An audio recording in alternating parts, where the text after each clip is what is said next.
If you didn't watch the last video because there was too much physics, I'll just quickly summarize what we talked about. We went over the Bohr model of the hydrogen atom, which has one proton in its nucleus, so here's the positive charge in the nucleus, and a negatively charged electron orbiting the nucleus. And even though this is not reality, the Bohr model is not exactly what's happening, it is a useful model to think about. And so we just assumed the electron was going in this direction, so counterclockwise around, which gives our electron a velocity tangent to our circle, which we said was v in the last video. And in the last video, we calculated this radius, right? So we calculated the radius of this circle, and we said this was equal to r1. So r1 turned out to be 5.3 times 10 to the negative 11th meters, which is an important number. And we also derived this equation, right? So r for any integer n is equal to n squared times r1. For example, if we wanted to calculate r1 again, so the first allowed radius using the Bohr model is equal to 1 squared times r1, and so obviously 1 squared is 1, so r1 is equal to 5.3 times 10 to the negative 11 meters. And so when n is equal to 1, right, we said this was an electron in the ground state, in the lowest energy state for hydrogen. We'll talk about energy states in the next two videos. Right, so this is a very important number here. So this number right here is the radius of the smallest orbit in the Bohr model. In the previous video, we also calculated the velocity, or we came up with an equation that you could use to calculate the velocity of that electron.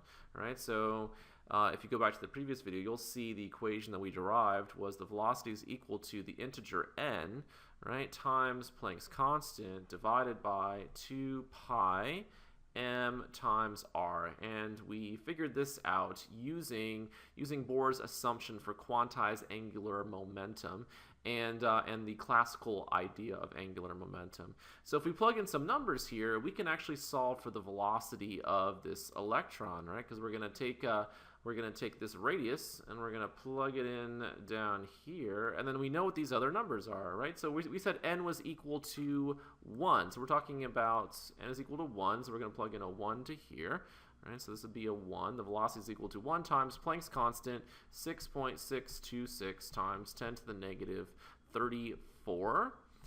Right, divided by 2 pi times m, and we're talking about the electron, right? So m was the mass of our electron, which is 9.11 times 10 to the negative 31st kilograms. And finally, for n is equal to 1, this was our allowed radius. So we can plug this in for our radius, 5.3 times 10 to the negative 11. All right, so if you do all that math, right? If you do all that math, I won't take the time to do it here, but you'll get a velocity approximate sign, 2.2 times 10 to the 6th, and your units should work out to meters per second. So that's the velocity. So going by the Bohr model, you can calculate the radius of this circle here. So you can calculate this radius, and you can also calculate the velocity. And again, this isn't reality, but we'll use these numbers in later videos, so it's important to figure out where they came from. All right, so this is the radius of the smallest orbit allowed using the Bohr model, but you can have other radii, and we can calculate the radii of larger orbits using this equation, right? So we're just going to use different values for n. So we started off with n is equal to 1. Let's use the same equation, and let's do n is equal to 2. So let me go ahead and rewrite that equation down here. Let's get some room. So r for any integer n is equal to n squared times r1. Let's do n is equal to 2 here. So n is equal to 2.